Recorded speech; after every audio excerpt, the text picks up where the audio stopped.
Hello everyone, welcome to physics academy Ghazipur. तो class 10th के बच्चे जो भी बोर्ड की तैयारियां कर रहे हैं उनके लिए अब मैं क्वेश्चन लाया हूं इलेक्ट्रिसिटी चैप्टर से कि अगर इस बेस पे अगर आपको क्वेश्चन मिले बोर्ड के एग्जाम में तो आप इजी वे में कैसे इसको सॉल्व कर सकते हैं। उस हिसाब से मैं कई सारे क्वेश्चन लाए जो आपको दूंगा, आप करेंगे भी और आपको सिखाएंगे भी। तो देखिए, पहला क्वेश्चन दिया है कि जब भी दो रजिस्टर हमको कॉमन दिखे, कैसे दिखे? दो रजिस्टर कॉमन दिख रहा है, दोनों कैसे दिख रहे हैं? पैरेलल। दोनों कैसे दिख रहे हैं? पैरेलल। कैसे मालूम चला है? क्योंकि जंक्शन अगर बन रहा है, करंट अगर डिवाइड हो रहा है तो ये पैरेलल हो जाएगा। जैसे यहाँ से अगर करंट आई एम्पियर इंटर करेगा तो एक रास्ता इधर और एक रास्ता ये दिख रहा है, दो रास्ते में मतलब करंट बट रहा है। करंट बट रहा है तो दोनों क्या हो गए? पैरेलल। तो ऐसे क्वेश्चन को समय बचाने के लिए आंसर हम क्या लिख देंगे? या तो आंसर हम 2 लिख दें, किसी एक रेजिस्टेंस को आधा कर दें, किसी एक रेजिस्टेंस को आधा करें। या फिर उसके लिए दूसरा स्टेप क्या है? सेकेंड स्टेप हम कैसे करेंगे? तो लिखेंगे 4 इंटू 4 अपॉन में 4 प्लस 4, मतलब इन दोनों को मल्टीप्लाई करके इन्हीं दोनों को जोड़ के डिवाइड कर दो। 16 अपॉन में 8, इसका मतलब आंसर फिर क्या गया? 2। देखिए, पहले भी 2 आया, बाद में भी क्या आया? 2। ऐसे कर सकते हैं। तीसरा स्टेप देखिए क्या काम किया जा सकता है, लिखेंगे थर्ड स्टेप। देखिए, पहला स्टेप, दूसरा स्टेप और तीसरा।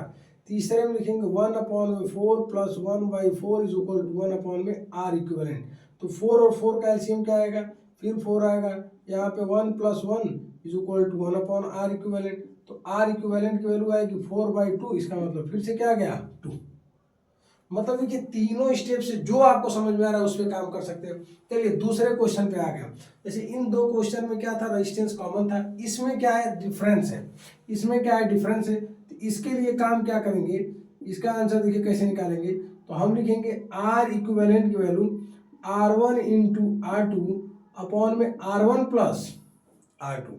तो आर इक्विवेलेंट की वैल्यू क्या आएगी? 6 इंटू 10 अपॉन में 6 इंटू 6 प्लस 10, 6 प्लस 10।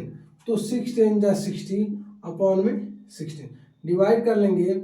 इसके 4 4 4 जा 16, अब 4 15 जा तो 15/4 कितना आएगा? 15/4 आ जाएगा। ये ओम आंसर लिख देंगे। चलिए थर्ड क्वेश्चन पे हम लोग आते हैं। थर्ड का आंसर हम निकालेंगे। फिर से देखिए 1/2 1/2, एक आधा है और आधा है, तो फिर फार्मूला क्या निकालेंगे? आर इक्विवेलेंट बराबर R1 इंटू R2 अपॉन में R1 प्लस R2। ठीक है, तो R1 इंटू R2 की वैल्यू अगर निकालेंगे तो 1/2 इंटू 1/2 कितना जाएगा? 1/4 की बात कर लेंगे। क्या कर लेंगे? 1/4। और देखिए दोनों का एक बार मल्टीप्लाई कर लिए तो 1/2 इंटू 1/2 अपॉन में 1/2 प्लस 1/2। तो देखिए जब इसको सॉल्व किया गया तो क्या मिल गया? 1 अपॉन में 4 अपॉन में 1/2 को ऐड कर लेंगे तो कितना आएगा? देखिए 2 अपॉन में 2। क्या लिखेंगे? 2 अपॉन में 2। तो लिखेंगे अंदर का अंदर मल्टीप्लाई करके ऊपर का ऊपर क्या कर लेंगे? मल्टीप्लाई कर लिया जाएगा। तो कितना आएगा? 4 अपॉन में क्या लिखेंगे? 2 अपॉन में 8, इसका मतलब क्या आ गया? 1/4।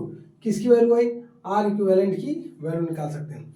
अच्छा, बोलिए थर्ड क्वेश्चन में फिर देखिए जब इसको सॉल्व किया जाएगा ए और बी के बीच में, तो यहाँ पे एक रजिस्टर 4 और यहाँ पे जंक्शन बन गया, तो दोनों को आधा कर लेंगे किसी एक रजिस्टर को।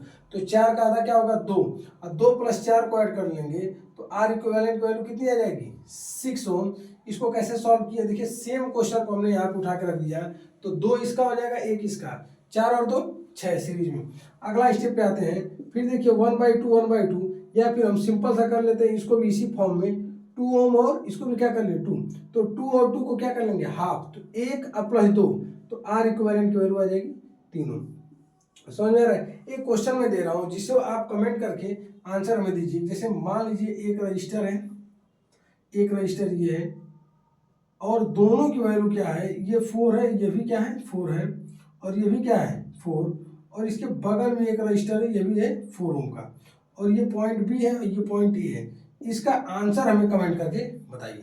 ठीक है, ओके, थैंक यू।